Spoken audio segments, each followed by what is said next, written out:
Olá pessoal do Agro, tudo bem? Estamos chegando com mais uma edição do programa Olho no Agro, aqui no canal de informação do amigo agropecuarista. E mais uma vez a gente vai destacar as principais notícias durante a semana passada e o início dessa semana sobre o setor que mais cresce no país, que é o setor agropecuário. O Og Costa, meu parceiro de bancada, já está à disposição. Eu cumprimento o Og, uma semana depois já estamos juntos de novo, Og, para mais uma edição do nosso programa Olho no Agro. Bem-vindo. É verdade, Arão. Um abraço aos amigos do canal. Aqui estamos novamente. Vamos para mais notícias do setor que mais cresce no Brasil, que é o setor agropecuário. E a gente já inicia pedindo para que você faça a inscrição aqui no nosso canal, né? Acione também o sininho das notificações para você receber aí toda semana as matérias que você gosta, porque é um conteúdo especial para você que gosta e vive do agronegócio. É importante a gente deixar claro também, Og, para os nossos internautas, para deixar os seus comentários, né? Dá o like ou dá dislike se não gostou, fica à vontade, né? Uma outra sugestão também é com relação à pauta de notícias. Talvez você tenha aí uma pauta de notícia legal, a gente vai atrás e apresenta aqui no Olho do Agro. Afinal de contas, nosso canal é aberto para todo mundo relacionado ao meio agropecuário e até por que não dizer, aqueles que também não fazem parte do meio, mas que gostam do meio. Toda matéria pode virar um conteúdo para o programa Olho no Agro, né? Exatamente, nós estamos abertos aqui para isso, afinal de contas queremos a melhor informação sempre para levar o amigo agropecuarista desse setor tão importante na balança comercial brasileira. Vamos então aos destaques da edição de hoje. O Brasil tem potencial de aumentar a oferta de óleos vegetais em 145%. FunRural, adesão a programa de renegociação vai até o dia 30 de junho. A China é o destino de metade das exportações de carne bovina do Brasil. E o governo federal edita decreto que regulamenta mercado de carbono. Og, hoje a gente vai reprisar uma matéria que você fez a interpretação do texto, aliás, muito bem feita, parabéns, como sempre. Essa matéria é sobre a China e a Índia. Ela é denominada O Dragão e a Pedra no Sapato. Eu acho uma matéria muito esclarecedora para você saber realmente o que a China está fazendo com o mundo ocidental e a Índia, aos pouquinhos, também vai tentando dominar uma parte desse mundo ocidental. É um texto do José Ernesto Conte, que é engenheiro, também jornalista e escritor. O José Ernesto Conte morou durante anos na China, entre os anos 80 e o começo dos anos 90. Então, Og, amigos, ele tem assim uma autoridade para falar sobre esse assunto, uma vez que morou e pode nos trazer mais informações sobre aquilo que se faz na China, pensando na conquista mundial. É interessante esse tema. E todas essas informações você terá em 10 segundos aqui no nosso canal Olho no Agro. Rações Pioneira. Sua segurança e confiança são a nossa marca. 43 3551 2362.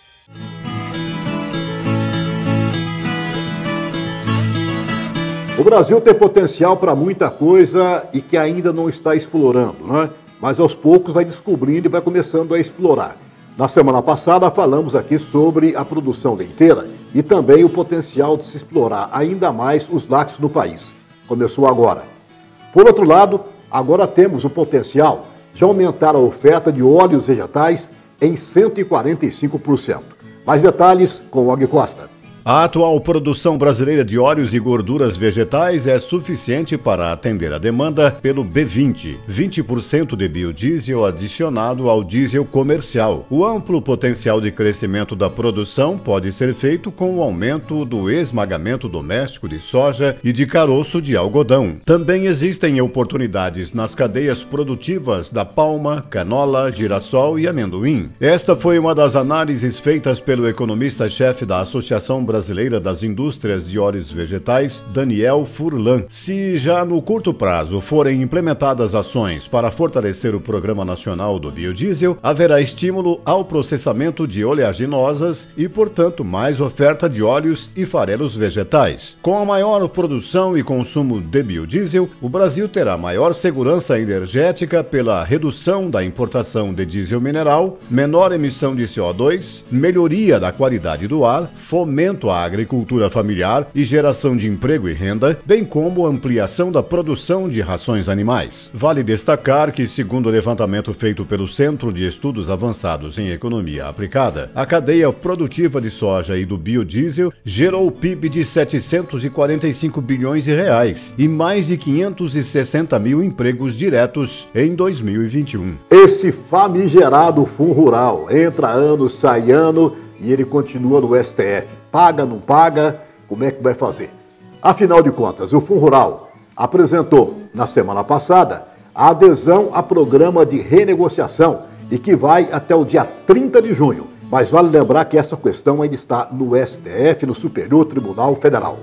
Os produtores rurais, pessoas físicas e jurídicas, precisam ficar atentos ao prazo final de adesão do Programa de Transação Tributária referentes aos débitos previdenciários do Fundo de Assistência ao Trabalhador Rural, ou FUNRURAL. A data limite para acessar os benefícios previstos na transação é 30 de junho. Até lá, é possível negociar a entrada facilitada, prazo alongado, desconto em juros, multas e encargos. O serviço oferecido pela Procuradoria-Geral da Fazenda Nacional deve ser utilizado somente por aqueles que desejam negociar débitos do Fundo Rural com o prazo alongado, ou seja, superior a 60 meses. Caso o contribuinte queira negociar os débitos do Fundo Rural em prazo igual ou inferior a 60 meses, o caminho da adesão é por meio do portal Regularize. Nesse caso, o processo de adesão é feito na hora, via sistema, sem a necessidade de protocolar pedido para análise da Procuradoria-Geral da Fazenda Nacional. Para o deputado Jerônimo Jorgen, do Rio Grande do Sul, a confissão da dívida não é a solução esperada pelo setor produtivo, que segue lutando pela extinção do passivo. É um tema que ainda está judicializado, aguardando decisão do STF. No entanto, o parlamentar gaúcho reconhece que é uma saída para quem não aderiu ao refis do Fundo Rural e acabou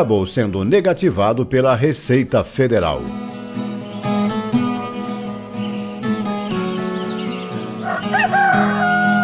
O mercado físico do gado gordo vem se apresentando bastante frouxo. Isso vem em decorrência do frio que se instalou desde a semana passada e também o mercado interno de consumo que não tem reação devido à condição econômica do povo brasileiro. Mas, por outro lado, o que tem sustentado a cotação aqui no mercado interno, embora tenha caído, são as exportações. E a China é destino de metade das exportações de carne bovina do Brasil nos primeiros 4 meses do ano. Alguém Costa.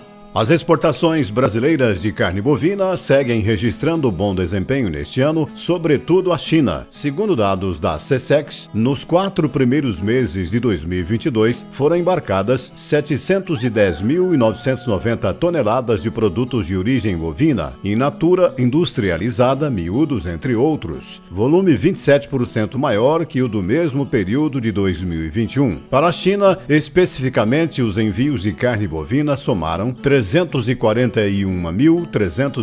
toneladas nos 4 primeiros meses de 2022, forte crescimento de 37% em relação ao mesmo período do ano anterior. Diante disso, a China foi destino de 48,02% do total de carne bovina exportado pelo Brasil neste ano, acima da parcela observada no mesmo período de 2021, que foi de 44,62%. Alô, amigos do canal Olho no Agro, um abraço do Teodoro, abraço do Sampaio. Aqui você tem realmente as informações do homem do campo, de quem planta e cria, e do agronegócio. Um abraço do Teodoro, abraço do Sampaio. Aqui, só boa informação. Governo Federal edita decreto que aumenta mercado de carbono. O governo federal publicou o decreto número 11.075, de 19 de maio de 2022, que regula o mercado de carbono no Brasil, com foco em exportação de créditos, especialmente para países e empresas que precisam compensar as emissões para cumprir com seus compromissos de neutralidade de carbono. O regulamento, aguardado desde 2009, traz elementos inéditos como os conceitos de crédito de carbono e crédito de metano, unidades de estoque de carbono e o Sistema de Registro Nacional de Emissões e Reduções de Emissões e de Transações de Créditos. O ministro do Meio Ambiente, Joaquim Leite, disse que todas essas inovações representam enormes avanços na viabilização de instrumentos econômicos e financeiros que possibilitam o reconhecimento e monetização dos atributos e ativos ambientais. Ainda de acordo com o ministro do Meio Ambiente, o Brasil pode ser um grande exportador de créditos, dadas as diversas origens de carbono existentes aqui, como floresta nativa e matriz energética altamente limpa e renovável. Para o ministro da Economia, Paulo Guedes, a coisa mais interessante que está acontecendo lá fora é a consciência de que o Brasil é uma potência verde, energética e alimentar, ao defender que a solução brasileira para o meio ambiente passa pela responsabilidade geopolítica. As medidas contidas no decreto beneficiam o meio ambiente, a população e diversos setores da economia, como energia, óleo e gás, resíduos, transporte, logística, infraestrutura, agronegócio, siderurgia, cimento, entre tantos outros. A gente confere agora, com o Og Costa, a cotação do gado gordo em algumas praças pecuárias do Brasil e também de commodities agrícolas produzidas aqui em nosso país. Quem confere é o Og Costa. Ok, Alão, vamos então ao preço do boi gordo e da novilha em várias praças distribuídas pelo Brasil. Aqui no Paraná, o boi gordo está sendo cotado entre R$ 306 e R$ 307 reais com um prazo de 30 dias e novilha a R$ 302 reais também com prazo de 30 dias. Em São Paulo, o boi gordo está sendo cotado a R$ 315 reais com prazo de 30 dias. A novilha, R$ 306 reais também com o prazo de 30 dias. No Mato Grosso do Sul e em Goiás, os preços são os seguintes: boi gordo R$ 308 reais com prazo de 30 dias e a novilha a R$ 303 reais também com prazo de 30 dias. A soja pela cotação média do Paraná R$ 183 reais e 15 centavos a saca, milho pela cotação média do Paraná R$ 84 reais e 40 centavos a saca. O café arábica pela cotação média Brasil R$ 1.259 reais e 50 centavos a saca. A variedade robusta pela cotação média Brasil está sendo cotada a R$ 748 reais a saca.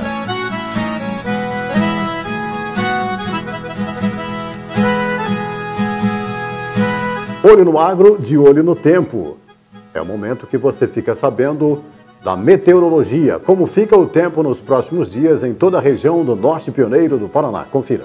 Para esta terça-feira, dia 24, teremos sol com algumas nuvens, não chove. Temperatura mínima 10 graus e a máxima 25 graus. Para quarta-feira, dia 25, sol o dia todo, sem nuvens no céu. À noite, de tempo aberto, ainda sem nuvens. Temperatura mínima subindo 11 graus e a máxima também subindo para 26 graus. Para quinta-feira, dia 26, teremos sol com algumas nuvens, mas sem previsão de chuva. E a temperatura continua em elevação para quarta-feira, mínima 12, máxima 25 graus. Sexta-feira, dia 27, teremos a presença do sol, algumas nuvens e também não chove. Temperatura mínima 13 graus e a máxima 25 graus. Para sábado, fechando a semana, teremos sol com algumas nuvens, mas também sem previsão de chuva. Temperatura mínima 13 graus e a máxima não passa dos 27 graus. E a matéria especial do programa de hoje é O Dragão e a Pedra no Sapato. Um texto de José Ernesto Conte, que é engenheiro, jornalista e também autor, e que morou na China no final dos anos 80, a princípio dos anos 90. Ele vai nos dissecar aquilo que ele viveu e teve experiência em sua morada lá na China. O Dragão e a Pedra no Sapato. Quando morei na China no final da década de 1980 e início dos anos 90, pude ver com meus olhos o início do crescimento daquele país.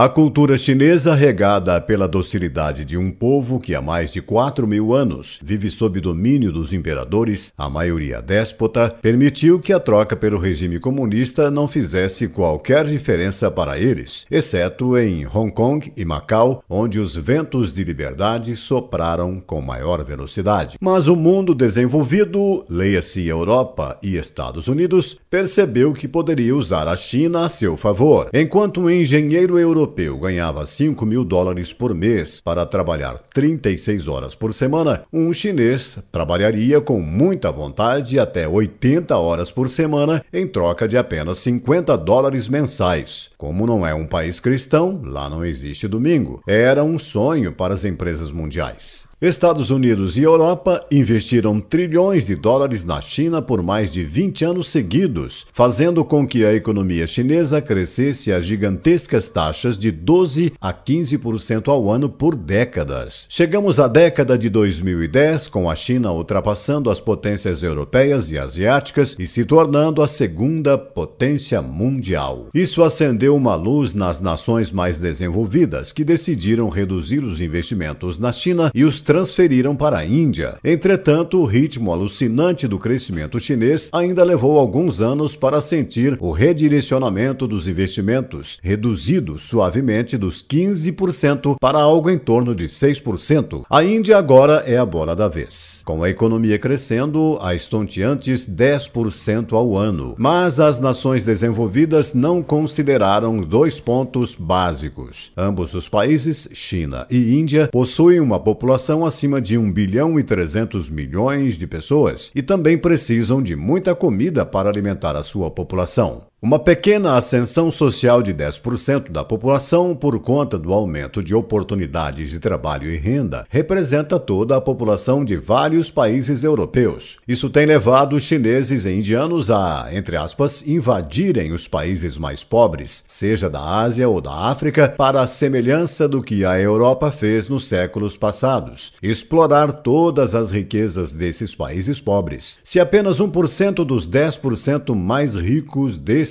países resolvessem investir seus lucros na Europa ou Estados Unidos, poderiam criar, e têm criado, problemas no sistema bancário mundial. A China hoje já possui mais de 4 trilhões de dólares em títulos do Tesouro americano e investimentos diversos em países pobres. O Brasil, inclusive, acima de 1,5 trilhão de dólares. Os indianos e chineses, mais estes, que prezaram pouco pela ética ou valores morais judaico-cristão, são países onde o cristianismo é minoria, encontraram nos países pobres um ambiente amigável para praticar o seu esporte favorito, a corrupção. Os chineses, há mais tempo no mercado e com menos problemas de consciência, conseguiram dominar mais áreas na África. Porém, para prover comida, a joia da coroa era a América do Sul, sendo o Brasil a mais preciosa. Novamente, por uma mistura de ideologia e corrupção, a China tem levado vantagem sobre a Índia. Vários países latinos já estão beijando os pés chineses, pagando seus empréstimos com comida e matéria-prima subvalorizadas. Mas o sonho de consumo dos chineses sempre foi o Brasil. Tudo estava indo bem, mas quando os chineses finalmente resolveram comprar o Brasil, eis que os brasileiros, alheios a tudo o que se passava no mundo, resolveram colocar Jair Bolsonaro na presidência. O problema é que os governos passados prometeram mundos e fundos para os chineses, que pagaram grandes lotes de propina na esperança de garantir comida e recursos naturais por mais 500 anos. Agora mesmo, comprando muitas terras, cooperativas agrícolas, empresas, portos, ferrovias, etc., suas atividades a cada dia estão mais restritas no Brasil. A xenofobia está à flor da pele. A realidade é que os chineses estão sofrendo na América do Sul. Investiram muitos bilhões na Venezuela, confiantes no petróleo, mas a produção de 3,5 milhões de barris diários caiu para apenas 400 mil. Na Argentina, com a crise do coronavírus, a queda na produção foi de mais de 40%, ou seja, não tem comida para pagar os empréstimos. Pelo lado americano e europeu, a pressão está cada dia maior e os acordos comerciais que privilegiavam a China nos mercados mundiais estão, um a um, sendo revistos com sérios prejuízos para os chineses. Até Joe Biden, presidente dos Estados Unidos, continuou a política restritiva americana com a China e ainda chamam o Trump de nacionalista. A pergunta de 1 trilhão é: qual será a consequência disso tudo para a China e a Índia? As questões comerciais dos chineses com europeus e americanos são o menor dos problemas. A questão custo ainda será importante por algum tempo, Logo, a China conseguirá vender os seus xing-lings por um bom tempo. Mas o gargalo será arranjar comida para quase 3 bilhões de pessoas. China mais Índia, que estão ficando um pouco mais ricas e exigindo um pouco mais de comida em seus pratos. Será que os dois maiores produtores de alimento do mundo, Estados Unidos e Brasil, vão dar colher de chá para China e Índia? Acho muito difícil, ainda mais se Bolsonaro conseguir um novo mandato de mais 4 anos. Daí a urgente necessidade de evitar a qualquer custo a sua reeleição. O grande problema é que a crise alimentar já está batendo a porta e esperar mais 6 anos será uma eternidade. Estados Unidos e Europa consomem aproximadamente 40% de todos os alimentos produzidos no mundo. Se considerarmos os grandes países da Ásia, Japão, Coreia, Malásia, etc., já teremos mais de 70% dos alimentos produzidos comprometidos. Como alimentar com 30% os 50% restantes da população do mundo?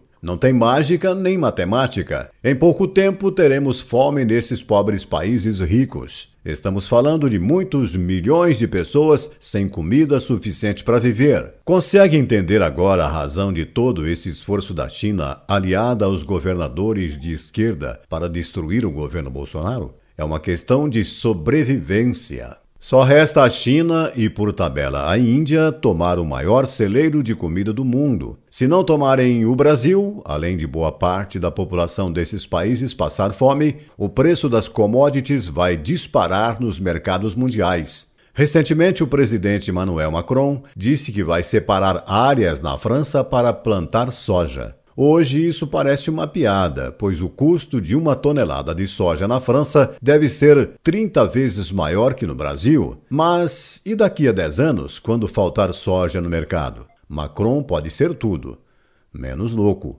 Atualmente, poucos países como o Brasil, Estados Unidos, Canadá e Argentina conseguem alimentar a sua população, e essa situação deve perdurar por muitos anos. O Brasil está em uma situação muito privilegiada, pois usamos apenas 16% de nosso território com a agricultura e pastagem para gado. Podemos ainda crescer 100% sem comprometer qualquer sistema ecológico. Por qualquer ótica que se tente resolver essa questão chamada comida, passaremos pelo Brasil, e todos sabem disso. Daí a luta da Europa e dos Estados Unidos, por exemplo, para impedir que nossa agricultura cresça usando como argumento a destruição da Amazônia. Querem destruir, ou pelo menos tentar, aquele que será o maior celeiro do mundo até 2030. Mas a pedra no sapato chama-se Jair Bolsonaro e a direita brasileira. Creio que tanto Estados Unidos quanto Europa deveriam tratar melhor o Brasil. É a única chance que possuem para dobrar o grande dragão, exceto se, mais uma vez, a China resolver eliminar 20% da sua população, já que o vírus chinês não conseguiu matar nem 1% da população mundial. Resumo: se a China comprar o Brasil, o mundo passará fome. Se não comprar, a China passará fome. Nada é impossível para esse país, onde morrer pela nação é um ato heróico para o pobre povo chinês. Por isso, tudo é possível. Não duvidem. Espero que o Brasil se prepare e, para o bem do mundo, que os chineses, os governadores e políticos corruptos, junto com a imprensa ideologicamente comprometida e parcial, não consigam derrubar Jair Bolsonaro, acelerando a mudança da cor da nossa bandeira para vermelha com estrelas. Fica a pergunta: o que a falta de comida no prato pode fazer no mundo?